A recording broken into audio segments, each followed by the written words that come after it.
मेरा नाम प्रियंका है। मेरे पिता ने मेरे साथ जो किया वो कोई सोच भी नहीं सकता। मैं अपने पिता की इकलौती बेटी हूँ। हम बहुत ही रईस परिवार से हैं। हमारी एक कंपनी है। हमारे यहाँ पैसों की कोई कमी नहीं है। बचपन से ही मुझे ऐशो आराम की आदत है। नौकर चाकर गाड़ियाँ मेरे चारों तरफ रहती थीं। मेरी ज़िंदगी में बहुत अच्छे से मैं जी रही थी, लेकिन उस एक दिन ने मेरी ज़िंदगी बदल दी।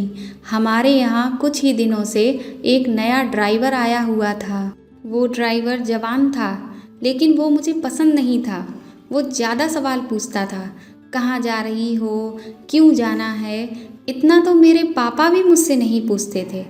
एक दिन जब उस ड्राइवर ने हद पार कर दी तो मैंने उसे एक तमाचा मार दिया और उसे नौकरी से निकाल दिया। मैंने पापा को यह बताना ज़रूरी नहीं समझा, क्योंकि हमारे यहाँ ड्राइवर्स की कमी नहीं थी। लेकिन मुझे नहीं पता था कि मेरे साथ यह सब होने वाला है। एक दिन सुबह जब मैं उठी तो मेरे कमरे में वो ड्राइवर था। वो ड्राइवर मेरे कमरे में इतनी सिक्योरिटी के बीच कैसे आ गया मुझे पता नहीं था।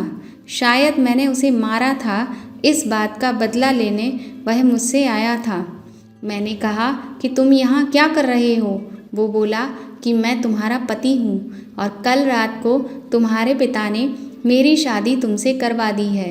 मैंने कहा कि तुम पागल हो? मेरे पिता तुमसे शादी करवाएंगे? और शादी हो गई और मुझे पता भी नहीं चला। फिर उसने कहा कि मुझे पता था कि तुम यह बात नहीं मानोगी, इसीलिए मैं तुम्हें तस्वीरें दिखाता हूँ। उसने अपने मोबाइल में हमारी शादी की तस्वीरें दिखाईं। वो सच बोल रहा था। मैं उसके साथ मंडप पर बैठी थी और मुझे कोई भी होश नहीं था, और मेरे पिता भी मेरा कन्यादान करते हुए उस तस्वीर में मुझे दिख रहे थे। मुझे उस तस्वीर को देखकर भरोसा ही नहीं हुआ कि मेरे पिता ही मुझे इतना प्यार करते थे कि वो मेरी शादी बेहोशी में मेरी मर्जी के बिना एक ड्राइवर से करवा सकते हैं। मैं उसी समय अपने पिता के पास गई। पापा को कहा कि पापा, यह सब क्या है? यह क्या कोई नाटक है? यह ड्राइवर के साथ आपने मेरी शादी करवा दी, वो भी मुझे बेहोश करके। आखिर आप ऐसा कैसे कर सकते हैं? पापा ने कहा कि वो मजबूर हैं। मैंने कहा, मजबूर? हम मजबूर हैं? इतने बड़े होने के बाद भी इसकी क्या औकात है? हम इसके आगे कैसे मजबूर हो सकते हैं? वो बोला कि जवान संभाल कर बात करो, अब मैं तुम्हारा पति हूँ। मैंने बोला, अब मैं इस शादी को नहीं मानती। यह कैसी शादी? यह मेरी मर्जी के खिलाफ है। वो बोला कि मर्जी तुम्हारे बाप की थी, जो इस तस्वीर में साफ साफ दिखाई दे रहा है। वो बोला, चलो अब तुम मेरे साथ चलो। मैंने कहा, चलो कहाँ? यह मेरा घर है। वो बोला, नहीं, अब तुम मेरी पत्नी हो और अब तुम मेरे साथ ही रहोगी।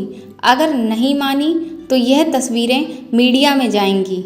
मेरे पिता चुपचाप खड़े होकर यह तमाशा देख रहे थे। उसने मेरा हाथ जोर से पकड़ा और मुझे खींच कर ले जाने लगा। इतनी सारी सिक्योरिटी, लेकिन कोई उसे नहीं रोक रहा था। मेरे पिता भी जैसे बुत बन गए थे। पर क्यों? मैं रो रही थी और वो मेरा हाथ खींचकर मुझे ले जाता रहा।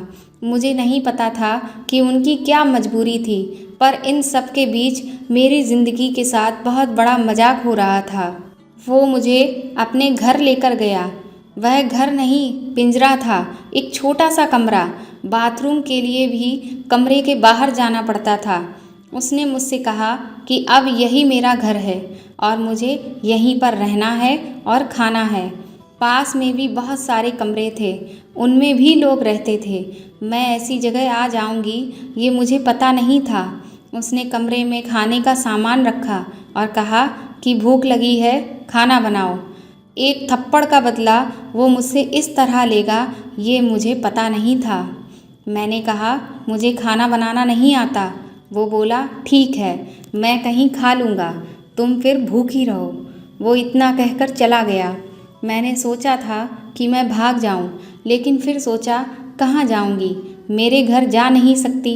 मैं वहीं रोती रही, भूखी बैठी रही और शाम हो गई थी। मुझे भूख लग रही थी, ऐसी भूख मैंने अपनी ज़िंदगी में कभी महसूस नहीं की थी। मैं उस कमरे की चौखट पर बैठकर रो रही थी। पास के कमरे से एक औरत ने मुझे रोते हुए देखा और कहा, क्या हुआ? मैंने कहा, भूख लगी है। वो बोली, इतनी सी बात? उसने अपने कमरे से एक रोटी और थोड़ी सी दाल मुझे दी। मैंने उसे खाया। मैंने हर तरह के पकवान खाए थे, लेकिन वो रोटी और दाल खाकर मुझे जो अनुभव हुआ, लगा जैसे मैंने भगवान को पा लिया हो। रात हो गई थी। वो वापस आ गया और आते ही उसने कमरे का दरवाज़ा बंद कर लिया। मुझे डर था कि कहीं वो मेरे साथ किसी तरह की कोई ज़बरदस्ती ना करे, लेकिन वो चुपचाप एक कोने में सो गया। मैं इतने बड़े महल से अब एक छोटे से कमरे में थी, और वो भी एक अजनबी के साथ। मैंने सोचा कि अब मैं यह सब बर्दाश्त नहीं करूँगी। मैं उस रात सोई नहीं और सुबह उसके उठने के पहले ही मैं कमरे से भाग निकली। मैं अपनी एक दोस्त के यहाँ पर भागकर चली गई, लेकिन जब मैं उसके घर पहुँची तो उसने मुझे दरवाजे से अंदर ही नहीं आने दिया। वह बोला कि तुम्हारे पापा का फ़ोन आया था कि अगर किसी ने भी तुम्हारी मदद की तो अंजाम अच्छा नहीं होगा। उसने मेरे मुंह पर दरवाज़ा बंद कर लिया। मैंने सोचा था कि वापस उस कमरे में अब कभी लौट कर नहीं जाऊंगी, लेकिन कुछ ही घंटों में मैं समझ गई कि मेरे लिए अब उससे ज़्यादा सुरक्षित जगह कोई भी नहीं है। इसलिए मैं वापस वहीं लौट आई। मुझे वापस देखकर वो बोला, क्यों आ गई? तुम्हें मुझसे कोई बचा नहीं सकता। मैंने अपने आप को इतना मजबूर पहले कभी भी महसूस नहीं किया था। मैं इसी तरह से वहाँ अपना जीवन काट रही थी। मुझे वहाँ रहते हुए अब 10 दिन हो गए थे।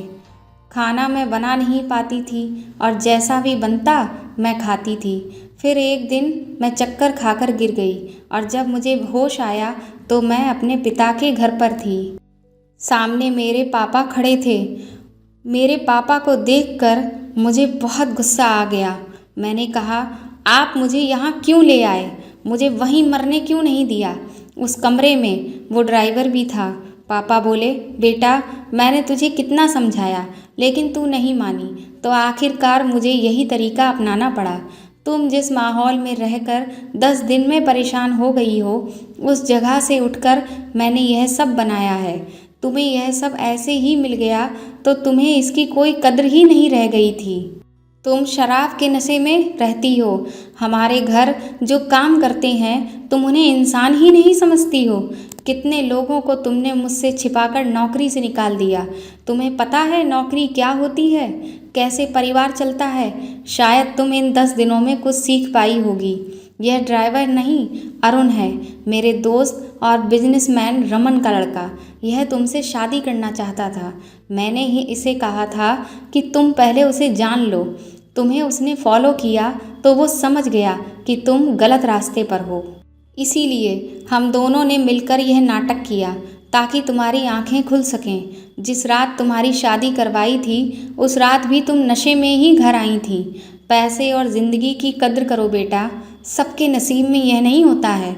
यह सब मेरे लिए था, मुझे सिखाने के लिए, और सच में इन सब से मेरी आंखें खुल गईं। मैं एक नई इंसान ही बन गई थी। अरुण ने भी मेरा फ़ायदा उठाने की कोशिश नहीं की थी। मुझे पता चल गया था कि वो मुझसे कितना प्यार करता है।